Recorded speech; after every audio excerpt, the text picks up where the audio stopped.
If you're bald, if you're shaving your head, or if you're getting to that point where you know it's coming, there's something that I hear all the time that guys say to me. And it really isn't losing the hair.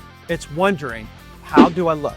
Do I look older? Are people staring at my head? Does my scalp look too shiny? So today, I thought I'd just talk about that. Do I actually pull off the bald look? Chad here from BHT Grooming.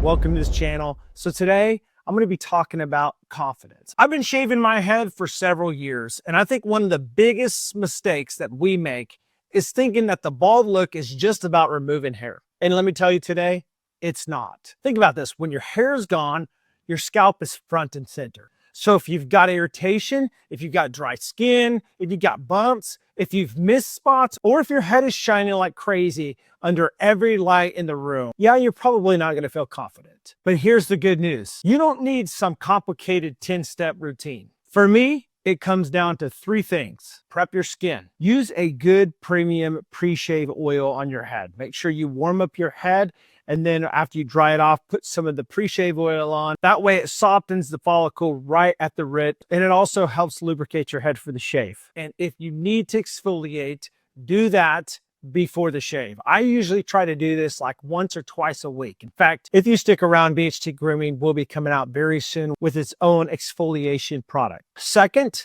take your time shaving. If you are bald or if you're starting to lose your hair, what has been the hardest part for you? Is it the shine? Is it the bumps? Just getting used to the look? Let's talk about it. And if you want to check out my exact routine or check out the products that I use, you can find everything over there at bhtgrooming.com. And I'll leave that down in the description and in a pinned comment as well. Again, my name is Chad, BHT Grooming, Beards, Heads, and Threads. Stay blessed, stay safe, and I'll see you guys on the next one.